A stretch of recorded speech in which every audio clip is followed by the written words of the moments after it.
Ganap no sa concert nitong si Kim at si Paolo Avellino, ang Love Kim Pao. Bakit nga ba tila pinag-uusapan at tila naging issue no sa malaking mga fans po ng Kim Pao, lalo na sa mga bashers nito. So yan ang ating pag-uusapan maya-maya lang. But before that, if you haven't subscribed yet to my YouTube channel, please don't forget to like, share, and subscribe at hit mo na rin ang notification bell for more showbiz updates. Bago tayo of course magpatuloy sa ating updates for today's video, nais ko pong pasalamatan kayo for always watching and trusting this channel. Thank you so much sa inyong laging panonood at palagi ang pagsubaybay sa mga updates po natin. Maraming salamat po. At ngayon, panoorin po natin ang ilan sa mga updates po ni Mr. Ogie Diaz patungkol sa kaganapan sa concert po ng Love Kim Pao. So let's watch this video. Mr. Ogie Diaz, pasok. Ang ito si Kim Pao, si Kim Chu At si Paolo Avellino. Meron silang parang siguro show doon. Pero nakalagay buy one, take one. Show saan yun, Tito? Eto, babasahin ko ha. Okay. Flash promo alert in partnership with MX3. Buy one, get one. Ay!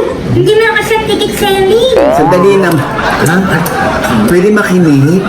Assumptionista? Tapos so basahin ko lang to. This offer is available on select ticket allocations only and is valid until supplies last. Availability is limited to select cities and may vary based on local event arrangements. Buy your tickets today. Call our authorized ticket agents or go to the venue ticket site. Use code LKPMX3 to claim your discount. Visit mytfc.com for details. Ang pangalan ng show is Love Kim Pao. Sa Redwood City, sa Fox Theater, merong April 24. And then the Grove of Anaheim, April 26.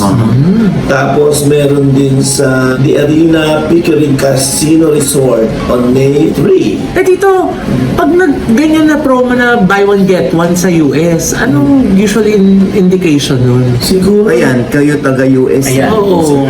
siguro hindi mabenta yung tickets. Ay, ganun yun?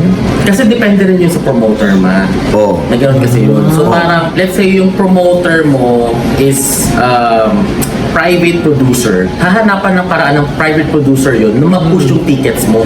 Okay. No matter what. So, tulad kami, private producer kami sa LA.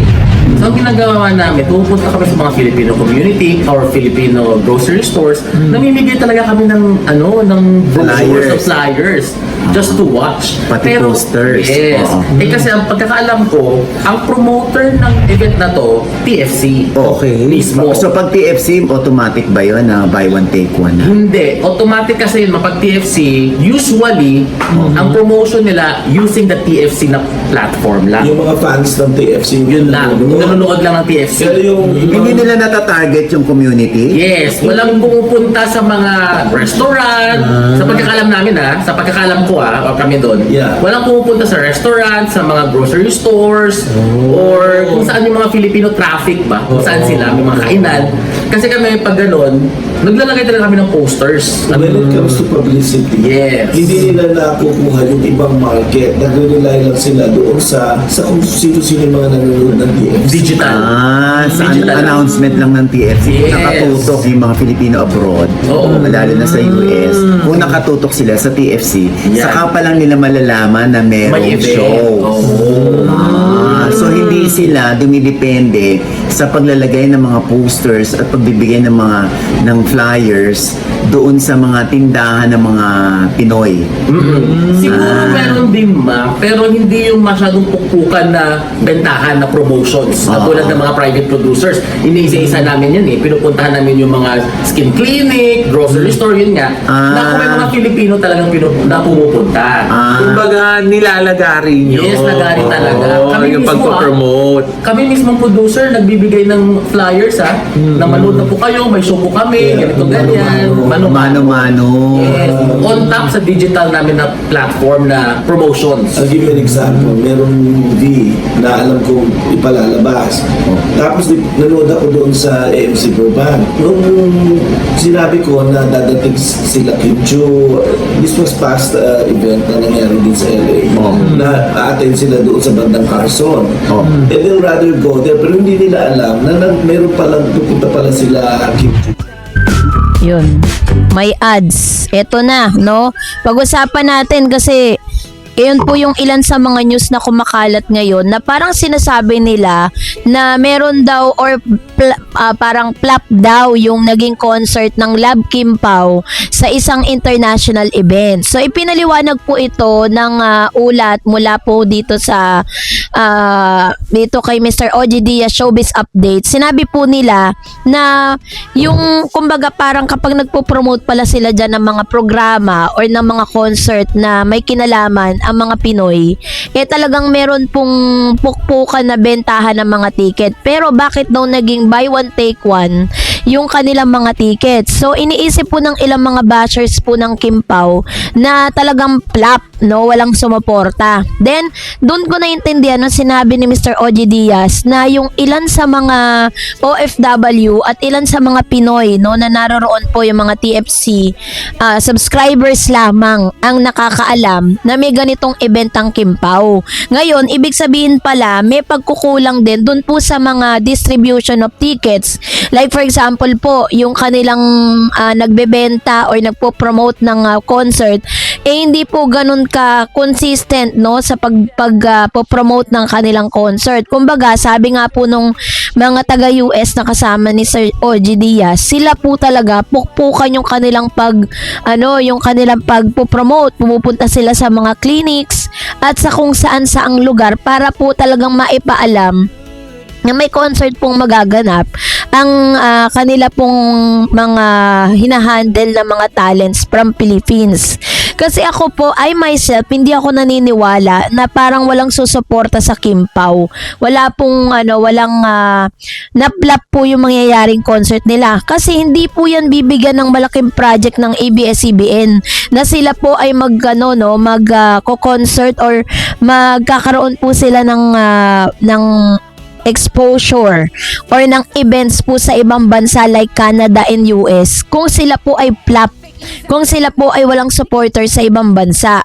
Hindi po pag-aaksayahan ng ABS-CBN ng kanila pong sila yung magbabayad sa ticket, production staff, production team, pati po yung event na paggaganapan kung alam po nila na mapaplap lang ang ito pong proyekto o yung pinagsamahan po ng concert nitong si Kim at si Mr. Paulo Abilino. So ibig sabihin, kung may mga ganun pong pagkakataon na parang nakikita natin na may buy one take one tickets, may mas malalim na dahilan kasi alam niyo po yung mga kapatiran natin or yung mga kababayan natin sa ibang bansa, sobrang uhaw sila sa mga Filipino performers kasi parang na sila kumbaga parang sobrang sawa na sila sa performer ng mga ibang bansa, 'di ba, yung mga foreigner.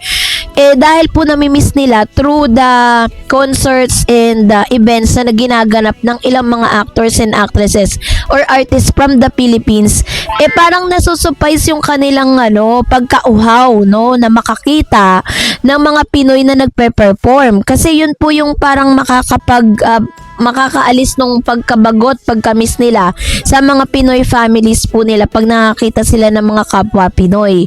So I don't think na meron pong meron pong issue doon na parang sinasabi dito na flop daw. Ang dami kasing sinasabi tungkol sa Kim Pao. And I know yung mga nagsasalita na yun ay hindi talaga totoong mga Kim Pao fans. Kasi hindi nyo po nasabaybayan kung gaano po yung mga supporters ng Kim Pao. May mga supporters po sila from UAE, US, yan, nakikita ko po silang nagpo-post about Kim Pao, yung mga Kim Pao natics na yan, yung mga nagsumusuporta kay Kim at Paulo Abilino. At least, diba, doon po sa programa na yon ni Mr. OG Diaz ay nabigyang linaw na hindi totoo na meron ng ganong ganap na parang hindi nasuportahan o hindi nabigyan ng importansya yung kanila pong concert, 'di ba? So, at least 'di ba makikita natin dito na deserve po ni Kim at ni Paolo na mas mabigyan pa ng mas maraming tour, mas marami pang concert kasi masasabi natin na kailangan meron po silang magaling na taga-promote ng kanilang concert. Kasi katulad po na sinabi dito, umaasa lang po sila sa TFC. Hindi naman lahat subscriber ng The Filipino Channel sa ibang bansa. Kaya hindi nila alam na legit na meron pong mga ganitong concert, 'di ba? Kahit na sila po ay mga Kim Pao fans, pero kung hindi sila supporters or hindi sila subscribers ng TFC, hindi rin nila malalaman na may ganito ang event ng Kim Pao. Kaya naman ito yung bumabasag at nagde-debunk dun sa issue na naplap daw ang konserto ng Kim Pao. Kaya naman let's be positive, ano? Ang dami pa po nilang pagsasamahan. At sa maraming pagkakataon, pinatunayan na ni Kim at ni Paolo kung gaano po kasolid ang kanilang mga supporters. At dahil mabait naman silang tao, deserve din po nilang mabless ng todo. So, kayo po, anong niyang saloobin patungkol dito? Mag-comment kayo sa comment section. And that's it for today. For more videos and updates, please don't forget to like and subscribe. And please don't forget to follow my Facebook page, Dareds TV and Dareds Channel. God bless everyone!